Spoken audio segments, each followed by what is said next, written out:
Hello everyone, कैसे हैं आप लोग। मेरा नाम है रोहित तिवारी।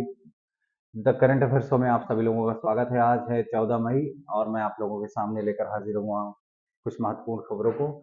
तो हम लोग जो करंट अफेयर्स है उसमें कुछ महत्वपूर्ण चीज़ें आप लोगों को प्रोवाइड करते हैं, जिसमें से आप समझ सकते हैं, जिसमें फ्री पीडीएफ मटेरियल जो हमारे टेलीग्राम चैनल पर आपको मिल जाता है। ठीक है। दूसरी चीज़, द हिंदू में कुछ महत्वपूर्ण शब्दावलियाँ हैं जो आपके लिए बहुत ज़रूरी हो सकती हैं, वो आपको प्रोवाइड करवाई जाती है। यूपीएससी प्री प्रैक्टिस क्वेश्चंस भी मेंस क्वेश्चन के मेंस आंसर राइटिंग करवाते हैं। तो ये सारी चीज़ें आपके लिए जो है उपलब्ध कराते हैं और लेकर आते हैं आपके लिए। उम्मीद है आप लोगों को पसंद आएगा। चलिए आज कुछ खबरों के बारे में समझ लेते हैं, कौन कौन सी खबरें हैं जिनके बारे में आज हम लोग डिस्कस करने वाले हैं। सबसे महत्वपूर्ण खबर है, इंडिया और ईरान के बीच में एक सिग्नेचर साइन हुआ है चाबहार पोर्ट को लेकर के। वहां पर कुछ ऑपरेशन पैक्ट जो है साइन किए गए हैं भारत के द्वारा। उसके बारे में चर्चा करेंगे, जो कि जीएस पेपर सेकंड का पार्ट है। और डिक्लाइनिंग पॉवर्टी रेशियो, इस बारे में एक एडिटोरियल आया हुआ है, उस बारे में बातचीत होगी। जीएस थर्ड का ये पार्ट है। और the impact of 50 years of vaccination on children world wide, जो वैक्सीनेशन का इम्पैक्ट है बच्चों पर पूरी दुनिया में, उसके बारे में बातचीत होगी। एक बहुत महत्वपूर्ण आर्टिकल है, बहुत महत्वपूर्ण एडिटोरियल है, जो कि जीएस सेकंड का पार्ट है। उसके बारे में हम लोग बातचीत करेंगे। और स्मार्ट सिटी मिशन जो सेंट्रल गवर्नमेंट का है, उसके बारे में एक अकाउंट है, एक एडिटोरियल छपा है कि उसने अभी तक क्या हासिल किया, जो भी उसने गोल अपना बनाया था वो अचीव हुआ कि नहीं। इन सारी चीज़ों के बारे में जो है बातचीत होगी। ये भी जीएस सेकंड का ही पार्ट आप समझ सकते हैं, जो इंडियन गवर्नमेंट की पॉलिसीज है उसके अंतर्गत ही आता है। India's population data and the tale of projections and predictions, इसमें एक रिपोर्ट जारी की है जिसमें भारत की जो जनसंख्या है, जो पॉपुलेशन है, उसमें एक आश्चर्यजनक रूप से आने वाले समय में गिरावट, ऐसा प्रिडिक्शन लगाया है कि उसमें बहुत भयंकर गिरावट आने वाली है इस सेंचुरी के एंड तक। ठीक है। और एक United nation link body differs accreditation accreditation of NHRC India, मतलब भारत का जो मानवाधिकार आयोग है, उसको जो एक्रेडिशन मिलना चाहिए था उसको इस बार मना कर दिया गया, स्थगित कर दिया गया है यूनाइटेड नेशन से संबंधित एक संस्था के द्वारा। ठीक है। और लास्ट का आर्टिकल है, what is the legal position of live in relationship, ये भी जीएस सेकंड और जीएस सेकंड का ही पार्ट है। ठीक है। तो चलिए शुरू करते हैं बिना किसी देरी के। पहले आर्टिकल की तरफ हम लोग बढ़ते हैं आज के। तो भारत और ईरान के बीच एक चाबहार पोर्ट ऑपरेशन पैक्ट जो है पारित किया गया, उसके बारे में थोड़ा समझ लेते हैं। देखिए, आज से तकरीबन 8 साल पहले भारत ने चाबहार पोर्ट के संबंध में एक पैक्ट पारित किया था। ठीक है। और उसी को आगे बढ़ाते हुए मंडे को, इसी सोमवार को क्या हुआ, 10 साल का एक कॉन्ट्रैक्ट और बढ़ा दिया गया इस ऑपरेशन को करने के लिए। मतलब 10 साल बढ़ा दिए गए इस पूरे पैक्ट को। ठीक है। The long term agreement was signed between Indian port global LTD, मतलब भारत की एक आईपीजीएल कंपनी है पोर्ट से संबंधित, उसके बीच में, और ईरान की कंपनी है पोर्ट एंड मैरीटाइम ऑर्गेनाइजेशन, इसके बीच में ये पैक्ट जो है, मेमोरेंडम ऑफ अंडरस्टैंडिंग जो है, जिसको आप शॉर्टकट में एमओयू कहते हैं, ये पारित किया गया, ये पास किया गया। ठीक है। अब ये क्या है, memorandum of understanding for the development of Chabahar port, मतलब चाबहार पोर्ट के डेवलपमेंट के लिए इस एमओयू को साइन किया गया था। और पहली बार ये एमओयू कब साइन किया गया था, मई 2015 में भारत के द्वारा। ठीक है। तो उसके 8 साल कंप्लीट हो चुके हैं, सॉरी 9 years जो है कंप्लीट हो चुके हैं उसके। आगे देखिएगा, the contract was executed on May 23 2016, मतलब ये 23 मई 2016 को ये जो हुआ, ये कॉन्ट्रैक्ट साइन किया गया था, एग्जीक्यूट किया गया था।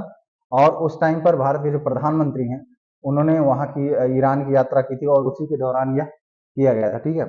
चाबहार जो है भारत के लिए बहुत ही महत्वपूर्ण एक पोर्ट साबित हो सकता है, बहुत महत्वपूर्ण पोर्ट है भी ये, क्योंकि भारत और ईरान के बीच में जो पोर्ट है चाबहार पोर्ट, इसका आप देख सकते हैं यहाँ पर फोटो में, ये है भारत का कांडला पोर्ट और इससे सीधे कनेक्ट हो रहा है कहाँ का, चाबहार पोर्ट है जो कि ईरान का है। ठीक है।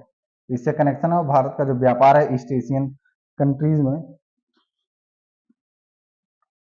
वेस्ट एशियन कंट्रीज में, उसके लिए बहुत इंपॉर्टेंट हो सकता है। ठीक है। और ये कहाँ पर है, Chabahar port is a deep water port located in the Sistan Balochistan province of Iran, Iran के सिस्तान बलूचिस्तान प्रांत में यह चाबहार पोर्ट पाया गया है। ठीक है। तो ये क्वेश्चन कभी कभी पूछ सकता है, या स्टेटमेंट के रूप में कभी कभी सवाल आता है कि जो चाबहार पोर्ट है वो ईरान में कहाँ है। ठीक है, आप देख सकते हैं कि ईरान जो है, ईरान के इधर नीचे साउथ की तरफ गल्फ ऑफ ओमान है।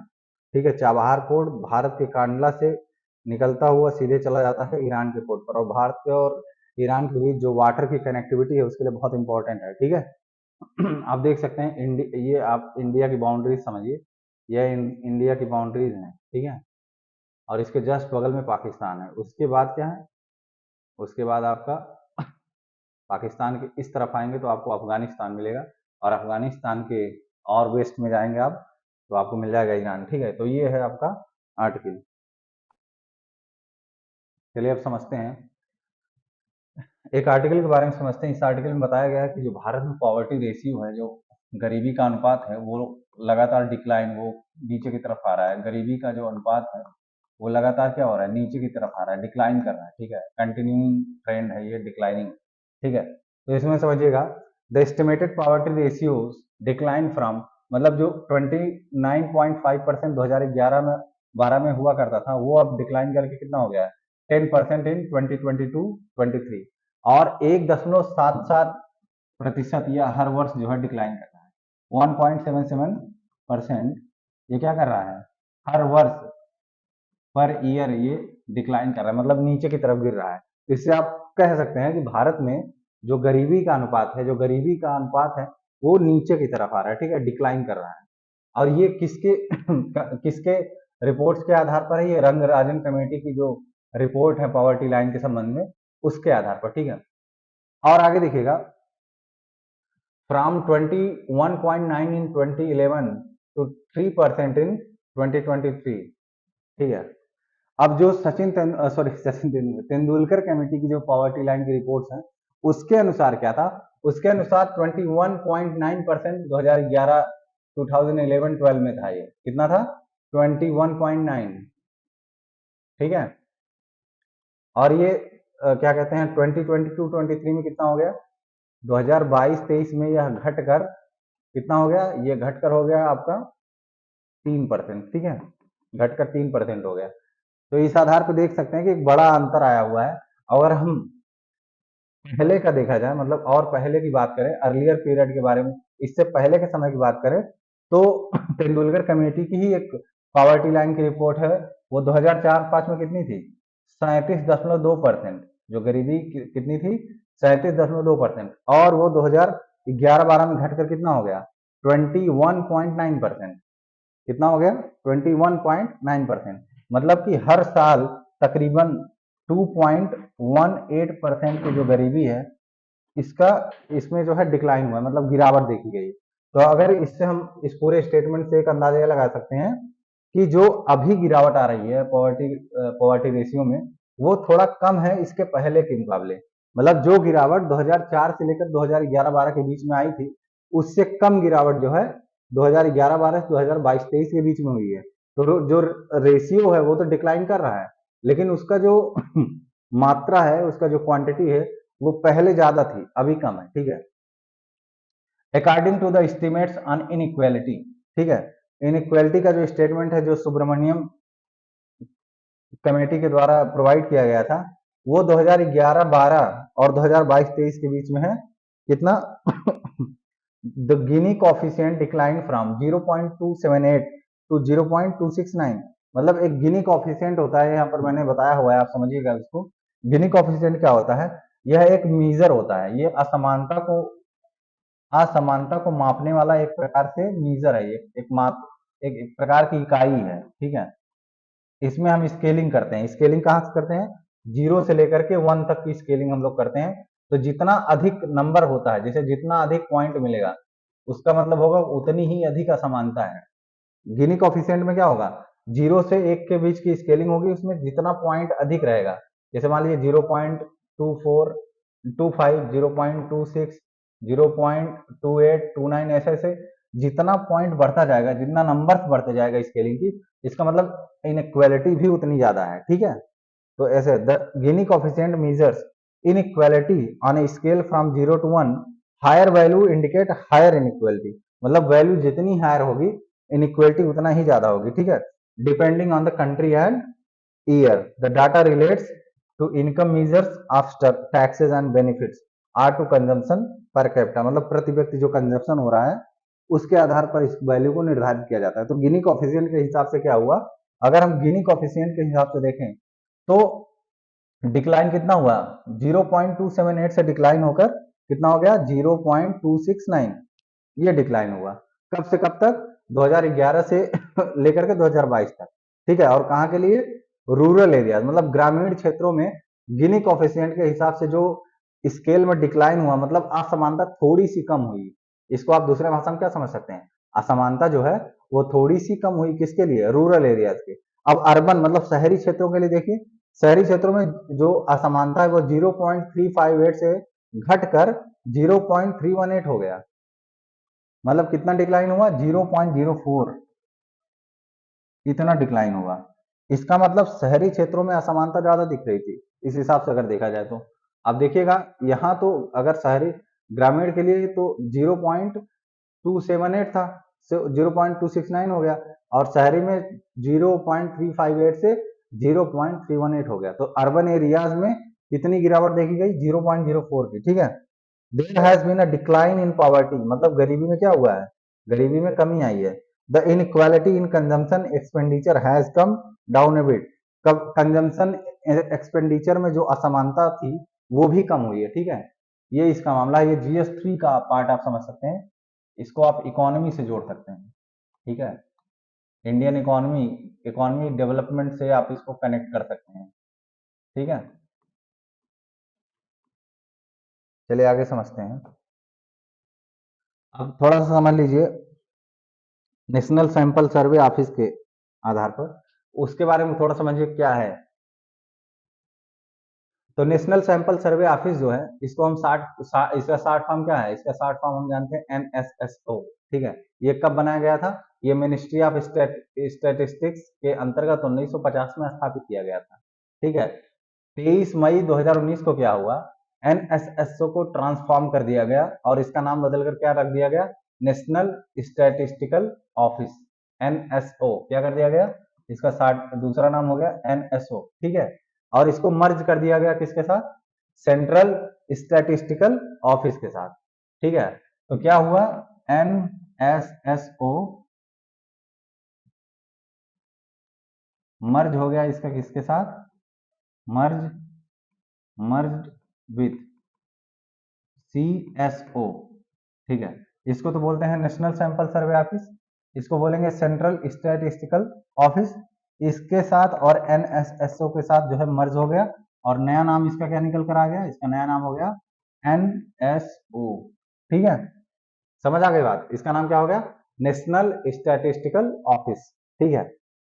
ये सारे, यही जो हमने अभी तक असमानता या पॉवर्टी के जो भी सैंपल्स हम देखते हैं, जो भी सर्वे होता है, ये सारे सर्वे जो है यही करवाती है, ये जो ऑफिस है यही ये सारे सर्वे करवाती है, ठीक है।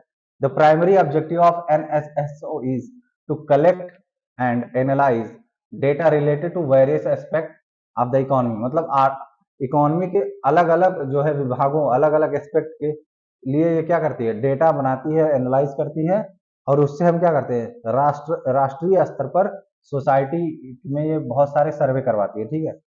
और ये कौन कौन से सर्वे कराती है, जैसे कि एम्प्लॉयमेंट से संबंधित सर्वे करवाती है, शिक्षा से संबंधित सर्वे कराती है, हेल्थ से संबंधित सर्वे कराती है, कंजम्पशन पैटर्न, मतलब ग्राहक क्या कंज्यूम कर रहे हैं उनके पैटर्न पर भी यह सर्वे करवाती है, इनकम डिस्ट्रीब्यूशन पर भी सर्वे होता है, पॉवर्टी के आधार पर, और बहुत सारी चीजों के संबंध में भी ये सर्वे करवाती है, ठीक है।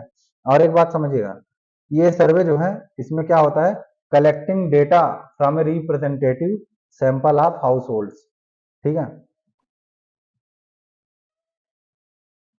जो हाउस होल्ड के सैंपल है ये कलेक्ट करता है, एक तो हाउस होल्ड का करता है, एक तो हाउस होल्ड का करता है, दूसरा इंडिविजुअल से करता है, और अलग अलग सोशियो इकोनॉमिक ग्रुप का ये सैंपल इकट्ठा करती है, ठीक है।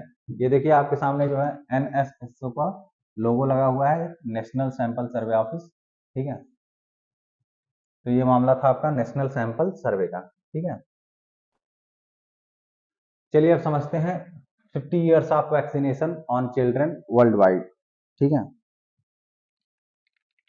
अब चिल्ड्रन जो है मतलब बच्चों का जो वैक्सीनेशन 50 साल है उस पर थोड़ा सा एक रिपोर्ट छपी है कि क्या फायदा हुआ है वैक्सीनेशन का, उसके बारे में थोड़ा समझिएगा।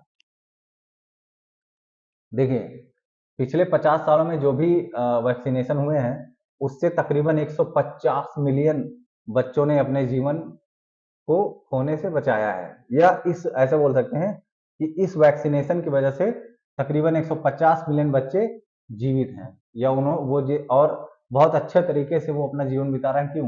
क्योंकि वैक्सीनेशन हो गया था उनका। अगर ये वैक्सीनेशन नहीं हुआ होता तो अब तक तकरीबन 150 मिलियन बच्चे जो है वो अपना जीवन जो है गंवा देते, ठीक है। ये आप समझिए इतना महत्वपूर्ण होता है वैक्सीनेशन। जैसे कि सबसे खतरनाक एक प्रकार का रोग होता है मीजल्स, जिसको आप खसरा बोलते हैं। Vaccination alone account for saving 60% of life, मतलब कि तकरीबन 150 मिलियन में आप इसका जो है 60% निकाल लीजिए। 60% तो सिर्फ मीजल्स मतलब खसरा से लोगों का जीवन बचा है, ये आप समझिएगा।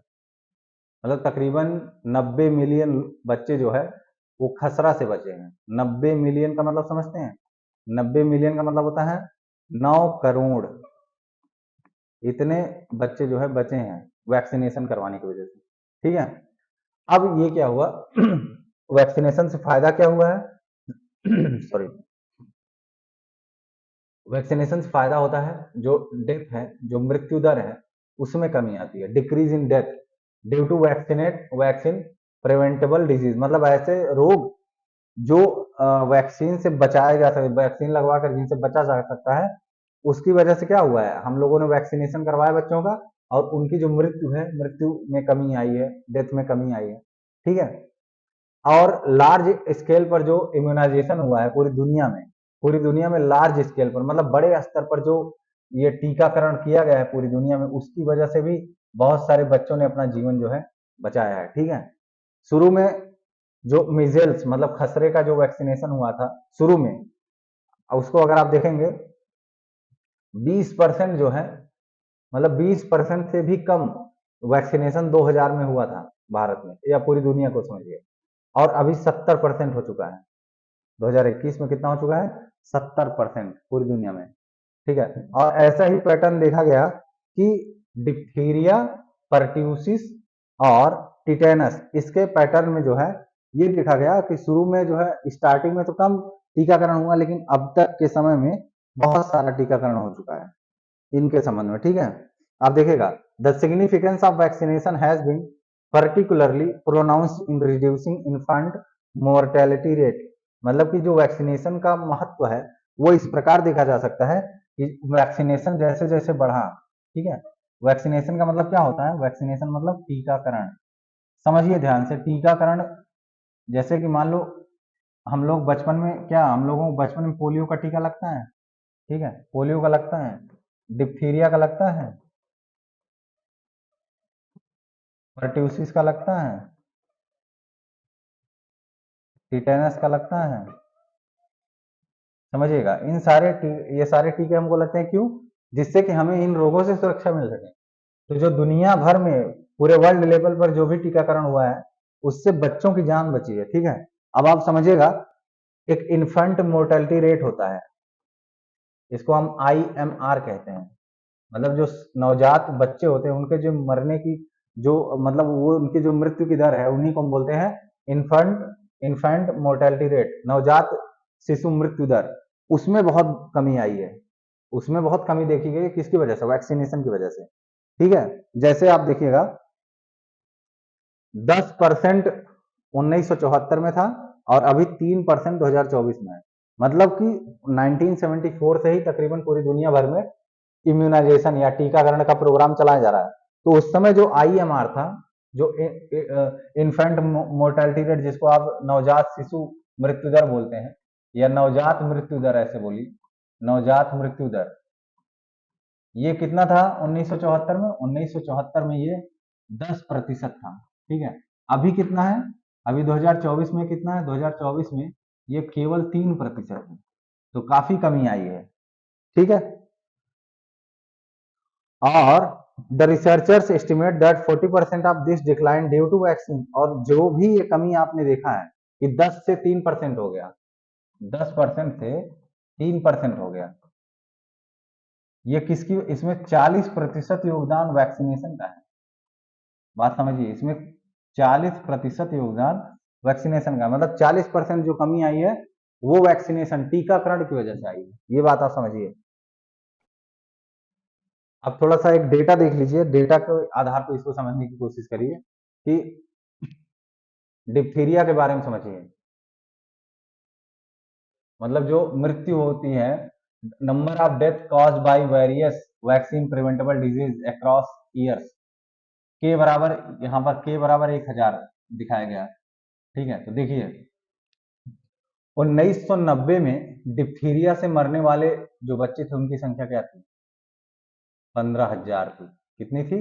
15,000 थी। ठीक है, अब देखिएगा जैसे जैसे समय इधर की तरफ बढ़ेगा, जैसे जैसे 1990 आएगा, फिर 2000 आएगा, फिर 2005 आएगा, 2010, 2019, आप देखें ये जो ग्राफ है नीचे की तरफ आ रहा है। तो अगर यहाँ अब इस पे मिलाएंगे तो 2019 में सिर्फ 5000। ये बात समझिएगा कि मतलब किस तरीके से डिक्लाइन हुआ है, डिप्थीरिया से मरने वालों की जो संख्या है उसमें क्या हुआ है, गिरावट देखी गई है। किसकी वजह से? वैक्सीन, वैक्सीनेशन हो गया है तो मरने की संख्या कम हो जाएगी। अब टिटनेस का एक बार देखिएगा, 1990 में 2 लाख लोग, कितना? 2 लाख, फिर कमी हो रही है, और 2019 में यह संख्या घट के बहुत कम हो गई। आप समझिएगा, ये संख्या मान लीजिए 20,000 के करीब मान सकते हैं कि आप, तो कमी तो देखी जा रही है। खसरे खसरे से संबंधित जो मृत्यु उसको देखिएगा, 1990 में इसके अगर आप 1990 की बात देखेंगे तो 800 के हो गया वो। ठीक है, और धीरे धीरे क्या है, गिरावट आ रही है इसमें भी। आप देखिएगा 19 में आप इसके सीधे पर आप देख लीजिए, इसमें बहुत कमी आ गई, भारी कमी आ गई। ठीक है, तो ये सब असर किसका है? ये सब वैक्सीन का असर आप देख सकते हैं कि वैक्सीनेशन की वजह से बहुत सारी डेथ में कमी देखी गई। ठीक वही असर आप ट्यूबरकुलोसिस में देख सकते हैं। ट्यूबरकुलोसिस में 1990 में आप देखेंगे तो तकरीबन 1.5 मिलियन से ज्यादा लोग, 15 लाख, संख्या बहुत ज्यादा है। और अभी की स्थिति आप देखिए, अभी की स्थिति हालांकि बहुत ज्यादा कोई खास सुधार तो नहीं देखा गया, लेकिन फिर भी कमी तो देखी गई है। येलो फीवर में वही स्थिति है, इसमें तो कम ज्यादा भी, येलो फीवर में थोड़ा उतार चढ़ाव देखा जा रहा है। ठीक है, वोपिंग कफ, मतलब आप कुल मिलाकर ये नोटिस कर सकते हैं इस पूरे डेटा से, इस पूरे जो है पूरे टेबल से आप देख सकते हैं कि वैक्सीनेशन का जो योगदान है वो काफी महत्वपूर्ण है। ठीक है, अब देखिएगा चार्ट 1 को आप देखिए, इसमें क्या दिया गया है कि the chart shows that number of life save by various vaccination, मतलब वैक्सीनेशन से 1974 से 2024 के बीच में पूरी दुनिया में कितनी जानें बचाई गई। मीजल्स, मतलब खसरे से वैक्सीनेशन की वजह से कितने लोग बचे? 93.7 मिलियन लोग, इतने लोगों ने अपनी जानें बचाई। सोचने वाली चीज, 93.7 मिलियन, मतलब 9.37 करोड़ लोग। फिटनेस से कितने लोग बचे? 27.95 मिलियन। पहले एक चीज समझ लीजिए, कई लोगों को मिलियन नहीं समझ आ रहा होगा। देखिए 1 मिलियन जो होता है, 1 मिलियन में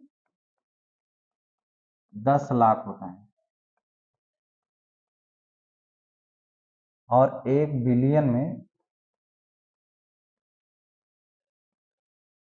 100 करोड़ होता है। ठीक है, और 1 ट्रिलियन में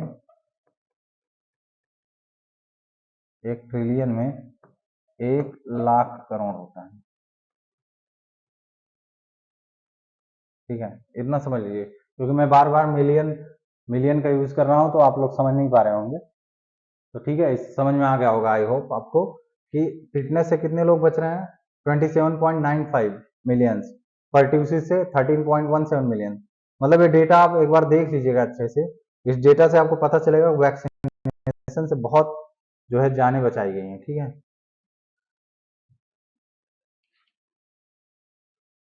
रीजन वाइज अगर आप मिजल से जो है चिल्ड्रन की बात करेंगे, कितने लोग वैक्सीनेटेड हो गए हैं, मीजल्स से। तो इसमें आप देखिएगा सबसे ऊपर आपको दिखेगा वेस्टर्न पैसिफिक, इसमें बहुत अधिक लोग जो है ना वैक्सीनेटेड हो गए हैं। चलिए आगे समझते हैं। ये पूरा डेटा शो कर रहा है कि जितना अधिक वैक्सीनेशन है डेथ उतनी कम हुई है, ठीक है। और दुनिया के जितने विकसित देश हैं वहां पर वैक्सीनेशन ज्यादा हुआ है, ठीक है। आगे समझिएगा। अब थोड़ा सा स्मार्ट सिटी मिशन के बारे में समझ लेते हैं, ठीक है। स्मार्ट सिटी मिशन के बारे में थोड़ा डिटेल में समझते हैं। स्मार्ट सिटी मिशन जो है उसका पहले तो समझिए कि स्मार्ट सिटी किसको बोला है। अर्बन प्रैक्टिशनर जो हैं वो बोल रहे हैं कि स्मार्ट सिटी क्या होता है। स्मार्ट सिटी उनके हिसाब से है कि जो new silicon valley is build with strong integration of a network of airport, मतलब ऐसा शहर, ऐसी सिटी जहाँ पे स्ट्रॉन्ग नेटवर्क ऑफ एयरपोर्ट हो, मतलब एयरपोर्ट का एक बड़ा जाल हो, हाईवे हो और बहुत सारे कम्युनिकेशन के तरीके हों, जिसको हम इंटेलेक्चुअल सिटी बोल सकते हैं, ठीक है। और वहां पर जो एडवांस आईसीटी हो, मतलब इंफॉर्मेशन कम्युनिकेशन टेक्नोलॉजी, जिसको हम आईसीटी बोलते हैं, आईसीटी जो है डेवलप्ड आईसीटी हो वहां पर हाई लेवल की, उसको हम बोलेंगे स्मार्ट सिटी, ठीक है। ये है। अब अर्बन मिनिस्ट्री के डैशबोर्ड पर अप्रैल 26 जो है उसमें दिखाया गया है कि इस स्मार्ट सिटी मिशन के थ्रू 8033 प्रोजेक्ट जो है उनको सैंक्शन किया गया था, ठीक है। और उनके ऊपर 2 लाख करोड़ का खर्चा किया जाना था, लेकिन वो खर्चा 1,67,875 करोड़ तक ही आकर सिमट गया, ठीक है। जो कि उस प्रोजेक्ट का तकरीबन 16% कम है, ठीक है। अब थोड़ा सा डिटेल में समझते हैं स्मार्ट सिटी मिशन के बारे में, ठीक है। हमको थोड़ा और डिटेल में समझना पड़ेगा, ठीक है। इस आर्टिकल को अच्छे से समझना पड़ेगा।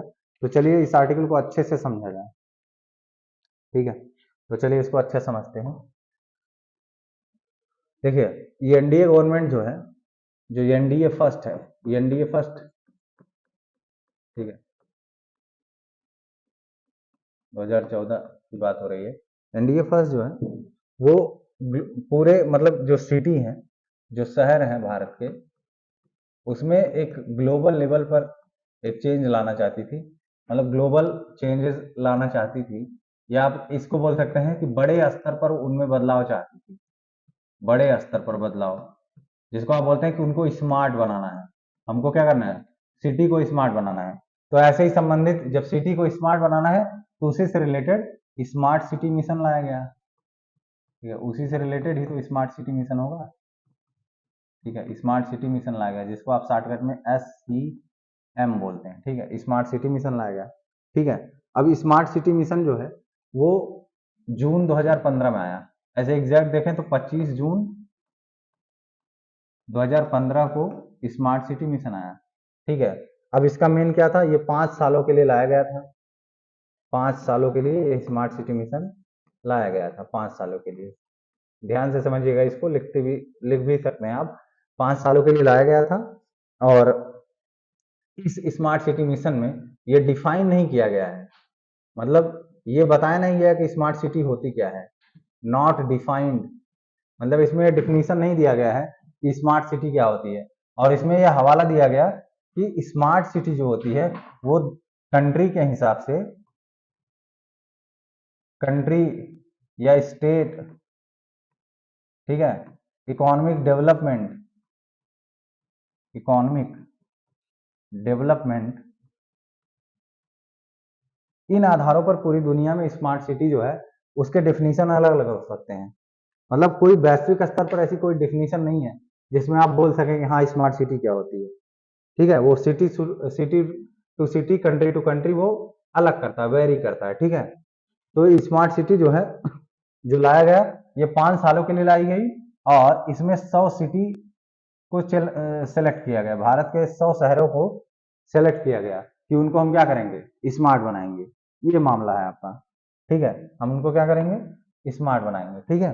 अब आगे समझिएगा, जो स्मार्ट सिटी मिशन है इसको 2 भागों में जो है अगर आप देखें तो इसके जो मेन जो ऑब्जेक्टिव है या मेन एम जो है उसको आप 2 भागों में बांट सकते हैं। पहला क्या होगा, पहला तो एरिया बेस्ड डेवलपमेंट, मतलब जो इसके डेवलपमेंट का तरीका है वो एरिया बेस्ड डेवलपमेंट होगा, मतलब अलग अलग क्षेत्रों में डेवलपमेंट किया जाएगा, ठीक है। वो कौन कौन से क्षेत्र हो सकते हैं, पहला तो होगा रीडेवलपमेंट, पहला होगा रीडेवलपमेंट। रीडेवलपमेंट का मतलब क्या होता है, सिटी का रिन्यूअल होगा, मतलब जो भी शहर है पुराने, जो पुराने पड़ गए हैं शहर, जिनको मरम्मत की जरूरत है, तो उन शहरों को हम क्या करेंगे, नया बनाएंगे। रिन्यूअल का मतलब पुनर्शहरीकरण, आप इनको बोल सकते हैं, पुनर्शहरीकरण मतलब दोबारा से शहर को नया बनाएंगे, ठीक है। पुनर्विकास इसको आप हिंदी में बोल सकते हैं, दोबारा से उनका डेवलपमेंट, पुनर्विकास, ठीक है। दूसरा क्या हो जाएगा, दूसरा जो होगा वो है रेट्रोफिटिंग, उसको हम बोलेंगे रेट्रोफिटिंग।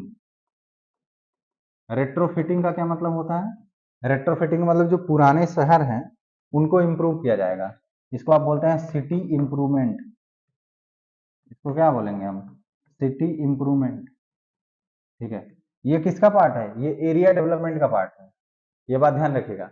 एससीएम जो है, स्मार्ट सिटी मिशन, उसी के थ्रू जो है एरिया का जो डेवलपमेंट है, उसी के थ्रू हम लोग इसकी बात कर रहे हैं, ठीक है, समझिएगा इसको आप। अब तीसरा क्या होगा, ग्रीन फील्ड प्रोजेक्ट चलाया जाएगा, ग्रीन फील्ड प्रोजेक्ट, ठीक है, ग्रीन फील्ड प्रोजेक्ट चलाया जाएगा। उसमें क्या होगा, उसमें सिटी का एक्सटेंशन होगा, सिटी एक्सटेंशन, मतलब इस सिटी को क्या किया जाएगा, ग्रीन फील्ड मतलब इन्वायरमेंट का भी ध्यान रखा जाएगा, ऐसे इंफ्रास्ट्रक्चर को डेवलप किया जाएगा जिससे इन्वायरमेंट पर बुरा प्रभाव ना पड़े, ठीक है, और उनको सपोर्ट मिले, ठीक है। ये तो हो गया आपका शहर का एरिया के आधार पर किस किस क्षेत्र का विकास करना है। दूसरा पार्ट जो था वो पैन सिटी सोल्यूशन था, मतलब पूरे शहर के लिए क्या किया जा सकता है, पैन सिटी सोल्यूशन, ठीक है, पूरे शहर को किस तरीके से अच्छा किया जा सकता है उसका सोल्यूशन है। तो उसमें पहला क्या होगा, उसमें पहला होगा, एक तो ये आईसीटी बेस्ड होगा, आईसीटी मतलब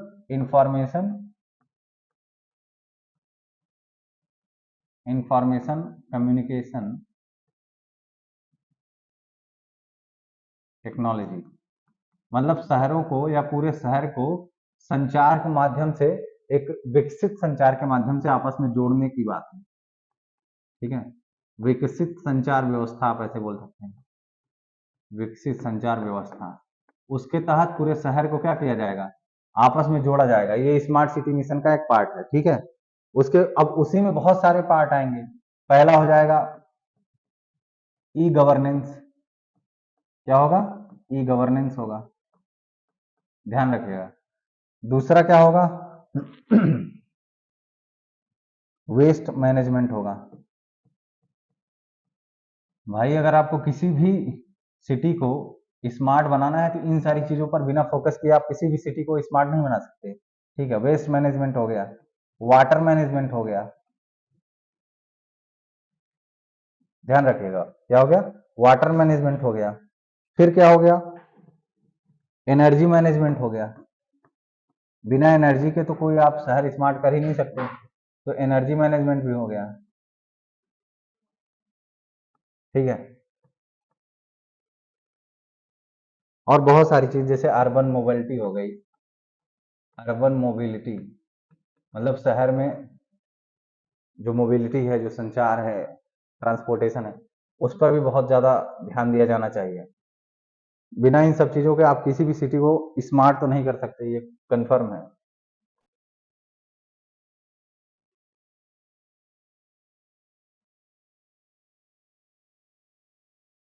ठीक है।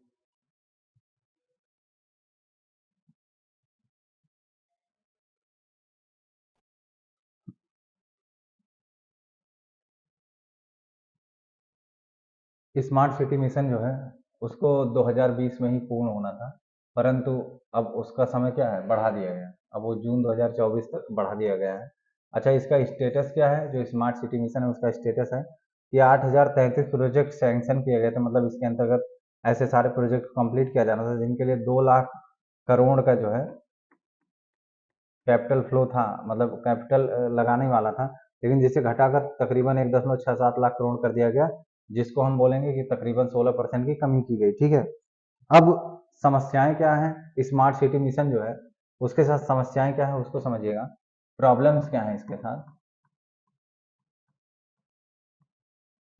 देखिए पहली समस्या क्या है, ये ग्राउंड रियलिटी से दूर है। ठीक है, वास्तविकता से दूर है, सबसे बड़ी बात तो ये है। ये जो स्मार्ट सिटी मिशन है ये अपने वास्तविकता से दूर है,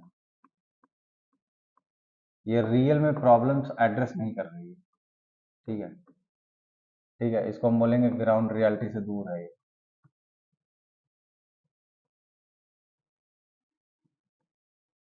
अब कैसे हम मानेंगे ग्राउंड रियलिटी से दूर? अब जैसे जो भी स्मार्ट सिटी मिशन के तहत जो भी शहर चुनाव जिन जिन शहरों का चुनाव किया गया है उनका जो डेवलपमेंट होगा आप समझेंगे, उसमें पूरे सिटी का तकरीबन 1% जियोग्राफिकल एरिया आता है, मतलब पूरा शहर है उसका 1%, ऐसे आप बोल सकते हैं 1% जियोग्राफिकल एरिया कवर हो पाता है। ये सोचिए इतनी खतरनाक स्थिति। ठीक है, समझिएगा। दूसरी चीज,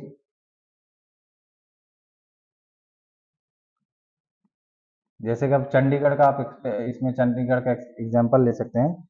जो चंडीगढ़ का सेक्टर 43 है, सेक्टर 43 ऑफ चंडीगढ़, वहीं आप देखेंगे हाईली डेवलप्ड चीजें मिलेंगी आपको, हाईली डेवलप्ड। बाकी और जगहों पर आप जाएंगे तो उतना डेवलपमेंट आपको नहीं मिलेगा, जैसे स्मार्ट सिटी के थ्रू जैसा डेवलपमेंट होना चाहिए वैसा डेवलपमेंट आपको नहीं मिलेगा। ये समस्या है। ठीक है, और कुछ रिपोर्ट तो बताती हैं कि अगर भारत को अपनी स्मार्ट सिटी को जीने लायक बनाना है, रहने लायक बनाना है, या आप इसको बोले रहने लायक अगर स्मार्ट सिटी बनाना है भारत को, तो भारत को कितने पैसे की जरूरत पड़ेगी? भारत को 2030 तक तकरीबन 1.2 ट्रिलियन डॉलर चाहिए। 1.2 ट्रिलियन डॉलर, सोचिए आप, 1.2 ट्रिलियन डॉलर की जरूरत पड़ेगी भारत को।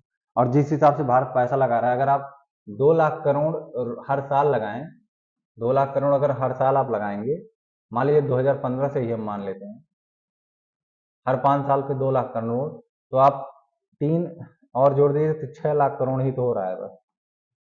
6 लाख करोड़, 6 लाख करोड़। और अगर 1.2 ट्रिलियन डॉलर की आप बात करेंगे तो इसका मतलब होता है कि 1.2 लाख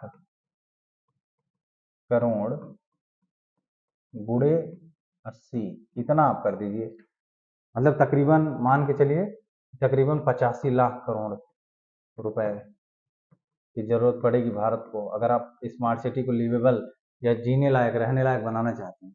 तो भारत अपने इस पैसे वाले लक्ष्य से तो बहुत ज्यादा पीछे चल रहा है। ठीक है, आप ये समझिएगा मामला। ठीक है, ये पूरा मामला है आपका। अब हमको चाहिए क्या? जैसे देखिए अगर मेन समस्या और समझने का प्रयास करेंगे तो आपको समझ में आएगा कि जो कैपिटल एक्सपेंडिचर जितना हमको चाहिए, मतलब अभी मैंने बताया ना 1.2 लाख ट्रिलियन डॉलर चाहिए अपना, 1.2 ट्रिलियन डॉलर, तो जो कैपिटल एक्सपेंडिचर हम कर रहे हैं वो कितना है उसका, वो सिर्फ उसका 0.027% है। समझिए इतना एक्सपेंडिचर हम कर रहे हैं, तो वहां तक पहुंचने की आप बात ही छोड़ दीजिए। ठीक है, और जो भी हम लोग स्मार्ट सिटी डेवलपमेंट कर रहे हैं या सीएम जो भी हम प्रोग्राम बना रहे हैं, वो जो 74th अमेंडमेंट एक्ट है उससे कहीं भी मेल जोल नहीं खा रहा है, उसके साथ इंटीग्रेशन नहीं कर रहा है। ठीक है, क्योंकि आखिर अर्बन अर्बन डेवलपमेंट करना है तो हमको शहरी लोकल गवर्नमेंट जो है अर्बन लोकल बॉडीज के साथ कोऑर्डिनेशन तो करना पड़ेगा, लेकिन इसका इस 74th कॉन्स्टिट्यूशनल अमेंडमेंट से कोई सरोकार ही नहीं है। ठीक है, और अगर शहरी इंडिया की बात करेंगे आप, जो भारत का शहरी क्षेत्र है इसको हम शहरी इंडिया बोलेंगे, इसके तकरीबन 49% से ज्यादा लोग 49% से ज्यादा लोग कहाँ रहते हैं? स्लम्स में रहते हैं। वर्ल्ड बैंक के अनुसार आप समझिएगा, वर्ल्ड बैंक क्या बोल रहा है, वर्ल्ड बैंक बोल रहा है कि भारत में जो लोग शहर में रहते हैं उसमें 49% ज्यादा लोग स्लम्स में रहते हैं, बस्तियों में रहते हैं, मलिन बस्तियों में। ठीक है। और एक बात और समझ लीजिए, और जब भी हम एससीएम मतलब स्मार्ट सिटी मिशन करेंगे तो इनके ऊपर उसका नकारात्मक प्रभाव पड़ेगा 100%, क्योंकि उनको हम हटाएंगे वहां से। शहर को स्मार्ट बनाने के चक्कर में हम क्या करेंगे, ऐसे गरीबों को हम क्या करेंगे, विस्थापित करेंगे। विस्थापित करेंगे तो इनका भयंकर, इनका फंडामेंटल राइट जो है उसका नुकसान तो होने वाला है, कन्फर्म है, क्योंकि इनके ऊपर ध्यान दिया नहीं जाता है स्मार्ट सिटी मिशन में।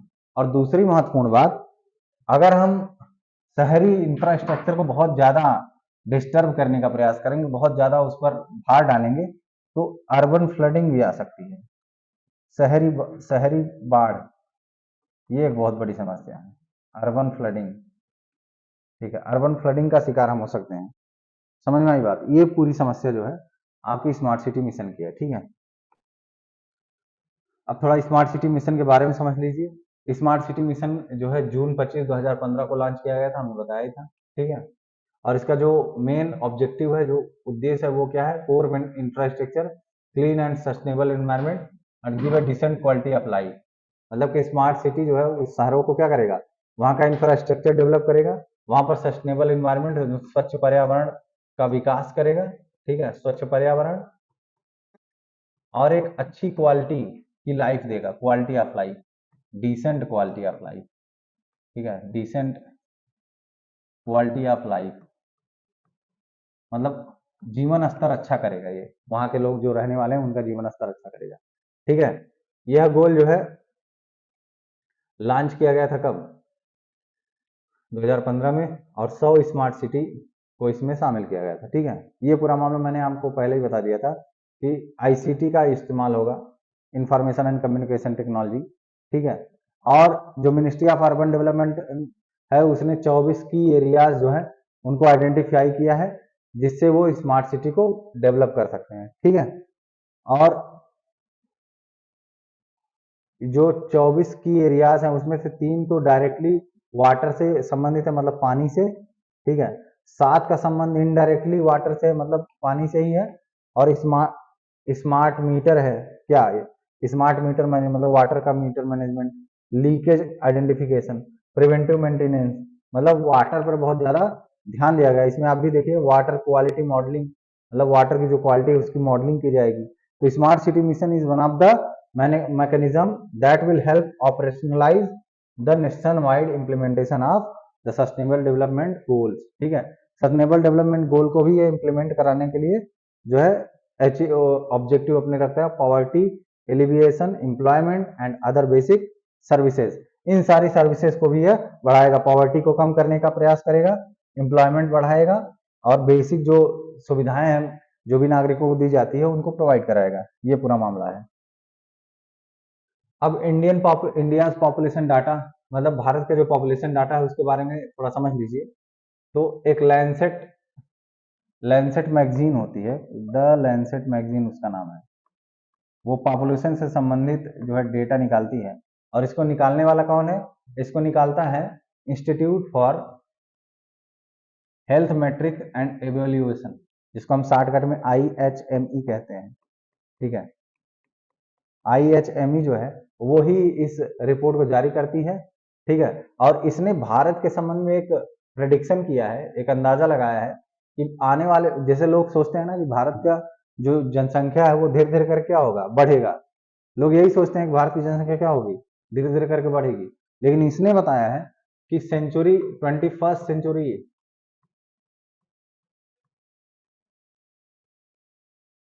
या ऐसे कहेंगे कि इस सेंचुरी के एंड तक भारत की जनसंख्या में बहुत खतरनाक कमी आएगी। जैसे अभी हमारी जनसंख्या कितनी है, 1.35 बिलियन है, लेकिन ये कब खत्म हो जाएगी, 21st सेंचुरी के जैसे जैसे 21st सेंचुरी समाप्त होगी हमारी जनसंख्या तकरीबन हो जाएगी 1.05 बिलियन, इतनी कमी आएगी हमारी जनसंख्या में। ठीक है, ये पूरा मामला है। चलिए इसको थोड़ा अच्छे से समझते हैं। देखिए,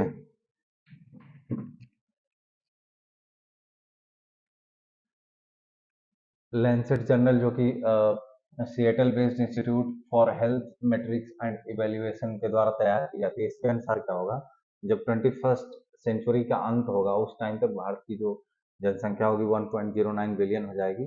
अभी कितनी है, अभी 1.35 बिलियन है, ठीक है। ये 724 मिलियन तक कम हो सकती है, ठीक है, ये समझिएगा, इसका अंदाजा है, जो हमें विश्वास नहीं हो रहा होगा कि हमारी जनसंख्या इतनी कम हो सकती है, ठीक है। जो भारत की महिलाएं हैं उनका जो टीएफआर है, पिछली क्लास में मैंने टीएफआर के बारे में बताया था। टीएफआर का मतलब होता है एक महिला अपने पूरे जीवन काल में कितने बच्चे पैदा कर सकती है।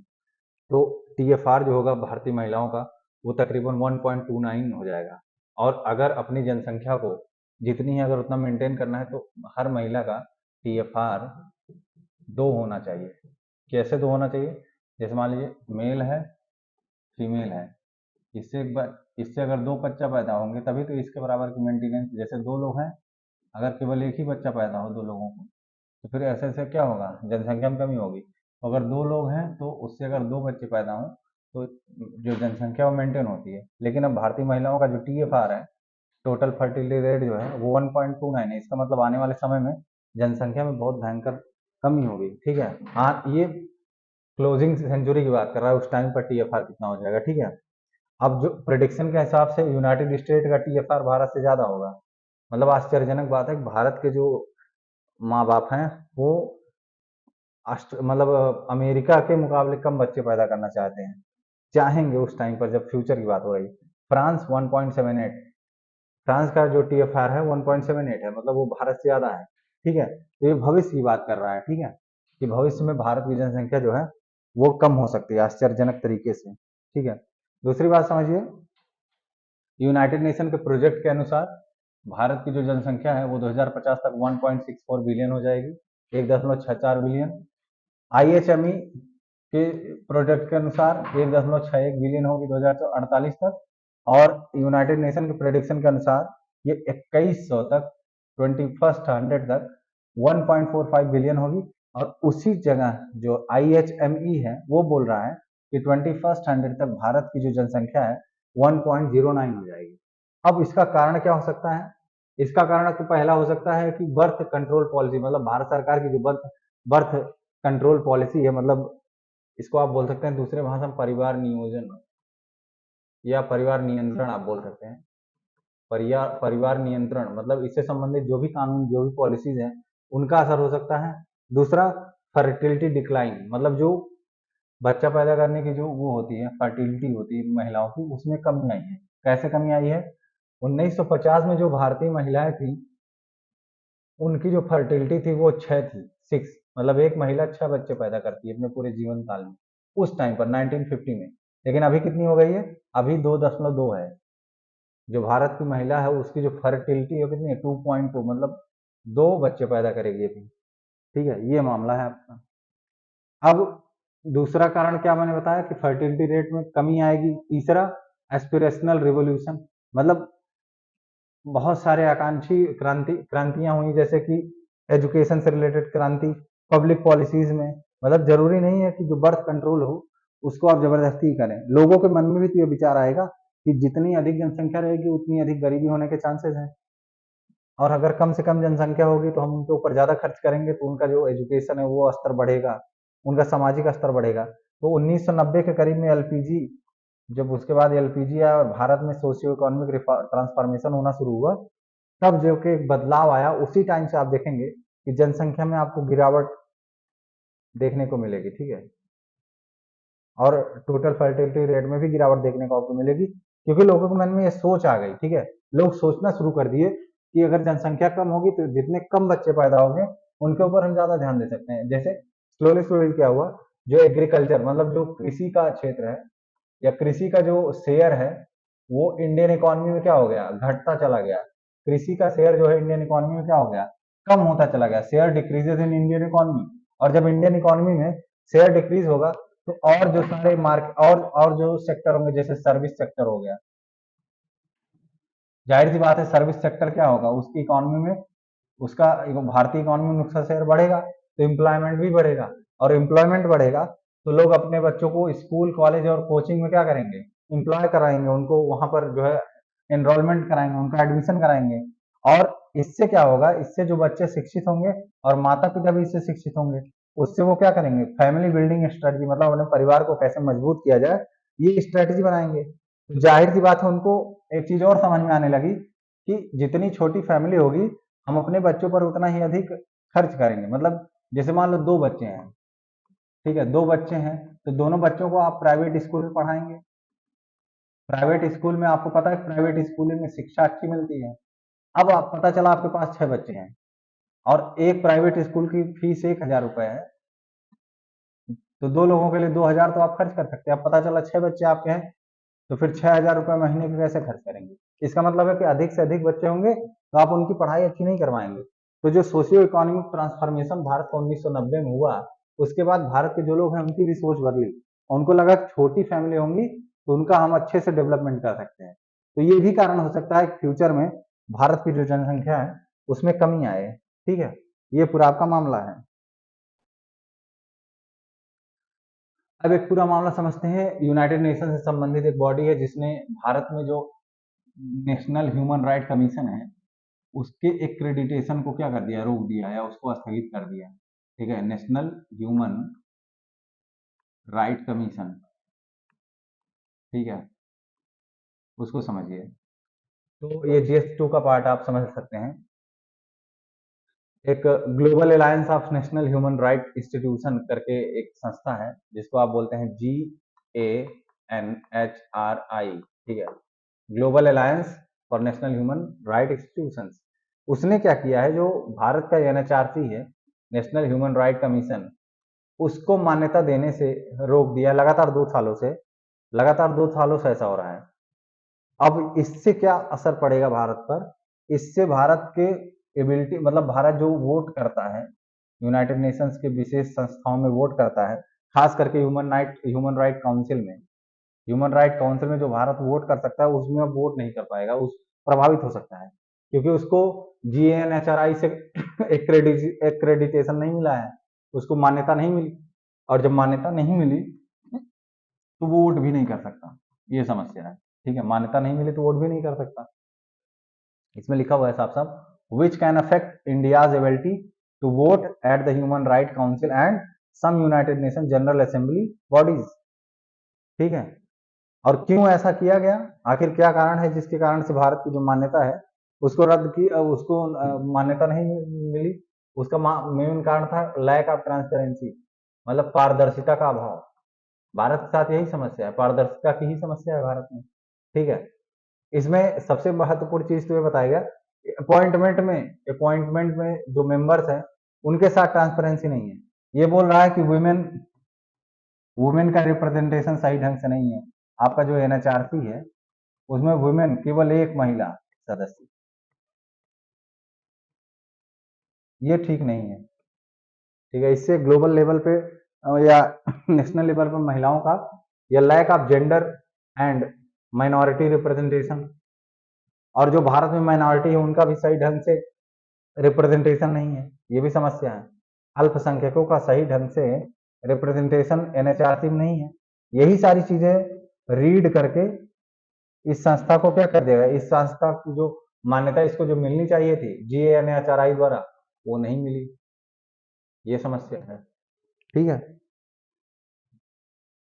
आगे समझिएगा। अब accreditation to the NHRC sources confirm that, कि ये जो रिव्यू किया गया, इस रिव्यू के दौरान ये पता लगा कि भारत में जो है इलेक्शन प्रोसेस उसमें भी समस्या है। ठीक है, और अब थोड़ा सा NHRC के बारे में समझ लीजिए। NHRC क्या है, यह ह्यूमन राइट एक्ट 1993 के द्वारा इसको स्टेब्लिश किया गया था। ठीक है, और एक it has been accredited as a status NHRI since the beginning of the accreditation process for NHRIs in 1999। सोचने वाली बात है कि 1999 से इस संस्था को ए मान्यता मिली हुई थी, ए ग्रेड की मान्यता प्राप्त थी। ठीक है, जो कि 1999 से स्टार्ट हुई है, 1999 से स्टार्ट हुई और इसको ए ग्रेड की मान्यता प्राप्त हुई थी। ठीक है, जो कि रिटेन किया था भारत ने 2006, 2011 और 2017, आल्सो आफ्टर द डिफरमेंट। और ए स्टेटस क्या होता है, ए स्टेटस जो है वो मतलब भारत को जो ए मान्यता मिलनी चाहिए उसको रद्द क्यों किया गया? क्योंकि भारत के जो सिविल सोसाइटी ऑर्गेनाइजेशन है और कुछ ह्यूमन राइट एक्टिविटी जो है, उन्होंने इस ग्लोबल बॉडी मतलब जीएनएचआरआई को लिखा कि भारत का रिकॉर्ड जो है, मतलब भारत में एनएचआरसी का जो रिकॉर्ड है वो अच्छा नहीं है, अच्छा काम नहीं कर पा रही है एनएचआरसी, इसलिए इसका जो एक क्रेडिटेशन है उसको रद्द कर दिया जाए। ठीक है, ये पूरा मामला है। अब आज का लास्ट आर्टिकल है उसके बारे में देखते हैं। इसमें कहा गया है कि legal position of live in relationship, मतलब सुप्रीम कोर्ट और हाई कोर्ट के कुछ डिसीजन है जिसके बारे में हम समझेंगे कि एक मामला है, इस मामले में एक मेल है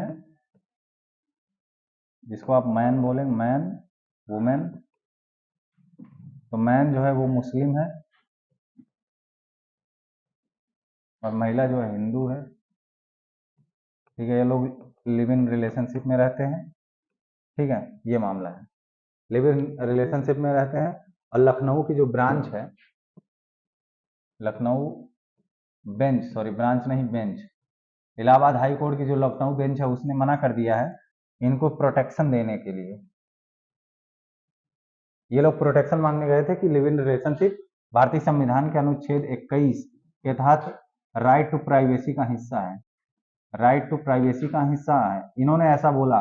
ठीक है, इन्होंने इसके थ्रू अपना प्रोटेक्शन मांगा, लेकिन लखनऊ बेंच ने क्या कहा? लखनऊ बेंच ने कहा कि आप चूंकि एक मुस्लिम है, तो मुस्लिम अगर शादीशुदा है, कोई मुस्लिम शादीशुदा है, उसके बाद वो किसी और औरत के साथ लिव इन रिलेशनशिप में रह रहा है, तो उसको किसी प्रकार का प्रोटेक्शन नहीं दिया जाएगा, क्योंकि अपने आप में खुद ही ये गलत चीज है कि आप ऑलरेडी शादीशुदा हैं, बल्कि इसके लिए तो आपको दंड भी दिया जा सकता है, ऐसे आप बोले द्वि विवाह के मामले में दंडित किया जा सकता है। हालांकि मुस्लिमों के लिए दूसरी बात है, उनका थोड़ा अलग रूल होता है, उनमें एक से अधिक शादियां हो सकती हैं, तो वहां पर प्रोटेक्शन नहीं मिलेगा, क्योंकि आप मुस्लिम हैं पहली चीज, और दूसरा आप ऑलरेडी शादीशुदा है। अगर आप ऑलरेडी शादीशुदा हैं तो आप किसी और औरत के साथ कैसे लिव इन रिलेशनशिप में रह सकते हैं? ये तो एडल्ट्री का केस हो जाएगा, ये तो एडल्ट्री का केस हो गया, ये तो आपको और खतरा, आपके ऊपर खतरा बढ़ गया। अगर आप शादीशुदा नहीं रहते, दोनों लोग अनमैरिड रहते, तब जाकर आपको लिव इन रिलेशनशिप का प्रोटेक्शन मिलता, क्योंकि सुप्रीम कोर्ट ने अपने कई डिसीजन में बोला है कि लिव इन रिलेशनशिप में रहना कोई बुरी चीज नहीं, सही चीज है, उसमें कोई दिक्कत नहीं है। LIR जो है, लिव इन रिलेशनशिप, ये हो सकता है सामाजिक तौर पर, या इसको आप ऐसे बोलें इसको आप ऐसे बोलें कि मोरली गलत हो सकती है। ठीक है, मोरली ये गलत है, लेकिन लीगली गलत नहीं है, मतलब नैतिक रूप से गलत है लिव इन रिलेशनशिप, लेकिन विधिक रूप से इसमें कोई दिक्कत नहीं है। तो सुप्रीम कोर्ट ने कहा है कि आप लिव इन रिलेशनशिप में रह सकते हैं, लेकिन उसके लिए शर्त यह है कि आप अनमैरिड होने चाहिए। अब ये नहीं कि आप दोनों लोग मैरिड हैं और पता चला किसी और औरत या किसी पुरुष के साथ आप LIR या लिव इन रिलेशनशिप में रह रहे हैं, तो इससे जो है आपको प्रोटेक्शन नहीं मिलेगा। Lucknow bench of the Allahabad high court stated earlier this month that A Muslim cannot claim right in a living relationship when they have a living spouse। जब उनके पास पत्नी है, मतलब उनकी उनकी पार्टनर है, वो भी जिंदा जीवित है, तो आप कैसे क्लेम कर रहे हैं? और दूसरा, the Punjab and Haryana high court stated that a couple living together without obtaining a divorce from their previous spouse can not be classified as being in a live in relationship और being in a union similar to marriage. मतलब कि पंजाब और Haryana high court ने यह बोला कि ऐसे couple जो बिना डिवोर्स लिए, अपने पति या पत्नी से बिना डिवोर्स लिए लिव इन रिलेशनशिप में रह रहे हैं, तो उनको भी लिव इन रिलेशनशिप नहीं माना जाएगा। ठीक है, और भारत की बात की जाए तो भारत में ऐसा कोई रूल नहीं है जो डायरेक्टली लिव इन रिलेशनशिप को मान्यता दे और उसके बारे में कुछ बातचीत करे। तो ठीक है, अभी अगर फाइनल बात भी देखी जाए तो आप लिव इन रिलेशनशिप में रह सकते हैं, सुप्रीम कोर्ट ने ऐसा बोला है, लेकिन अगर ऑलरेडी आप शादीशुदा हैं और उसके बाद किसी और के साथ आप लिव इन रिलेशनशिप में रहना चाहते हैं, तो ये इसमें आपको कोई प्रोटेक्शन नहीं मिलने वाला है। ठीक है, ये रहा आज का आपका आर्टिकल। ठीक है, तो बहुत बहुत शुक्रिया आज के लिए। उम्मीद करता हूँ आपको ये पूरा आर्टिकल समझ में आया होगा। ठीक है, thank you very much. Like share and subscribe, इसको लाइक करिए, सब्सक्राइब करिए और शेयर करिए, अधिक से अधिक लोगों तक पहुंचाइए, जिससे कि UPSC से रिलेटेड जितने भी करंट अफेयर के इश्यूज हैं वो हम आपके साथ क्या करें, डिस्कस कर सकें। ठीक है, थैंक यू वेरी मच आज के लिए, शुक्रिया।